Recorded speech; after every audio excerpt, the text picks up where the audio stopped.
Hey, good morning. Aloha. Couple of items that I'm going to be trying to sort out today. I recently replaced the entire brake system on this 1974 bus.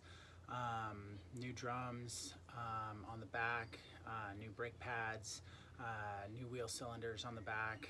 On the front, new calipers, new rotors, new flexible brake lines, a new master cylinder, and a new brake booster. So I did all of that, put it all back together, bled them, and my pedal was really high. No air in the system. Brakes worked really well, like almost too well, but the brake pedal was so high that later in the morning it seemed to be okay. In the afternoon, I think when things expanded, things warmed up, the fluid kind of expanded a little bit. I couldn't even get that brake pedal to go down at all, and the front wheels were actually locking up. So I thought originally that it was going to be the connecting rod between the brake pedal and the front of the brake booster, so I adjusted that. That was okay. There was nothing that needed to be changed out of that. So did a little bit of research and found that people are having trouble with these newer brake boosters that are being manufactured, and apparently the push rod inside there is adjusted a little bit too long, and it needs to be adjusted back so it's not as long. So what I'm going to do today is I'm going to try and adjust that. I haven't done this before, so I have no idea what I'm doing, but I'm going to take off the master cylinder partially, try and move that out of the way so I can see inside there and see what's going on. So I thought I'd document this, so if anyone else is running into this problem, maybe it would be helpful to them. Okay, let's check it out.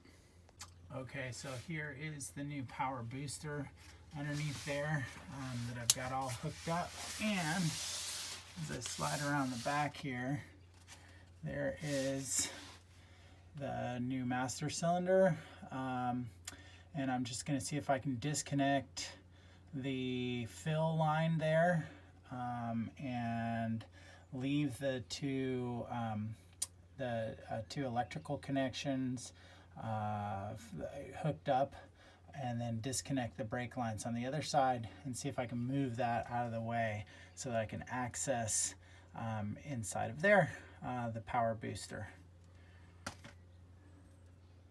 Okay, so it was a little tricky, but this inside one is the one that needs to be loosened up. You can see that spinning, and then the outside can adjust in. So that will shorten it. As I screw that in, that's shortening the push rod right there. So unfortunately, I don't have a measurement to go by, so I'm just shortening it up some, and hope that's a good adjustment. And if not, I'll have to take it back apart and readjust. Okay, I've got everything buttoned up, hooked back together, nuts tightened up, everything kind of reconnected. Now the task is to bleed the brakes and see if I've improved the problem. I'm crossing my fingers I don't have to do all that again, and it'll just be luck if I got it right, because I was just kind of guessing with the adjustment. But I did turn it in, I don't know, 5 or 6 full turns, and then retighten that little nut. Well, I have good news. I bled the brakes and everything seems fine.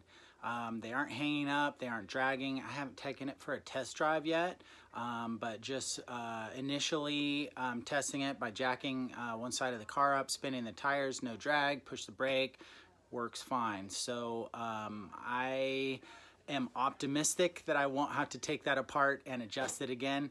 We'll see. But for those of you that are getting a new power booster, a new master cylinder, please be forewarned that it may require some adjustment, and adjusting it before you install it is probably going to save you some time and frustration.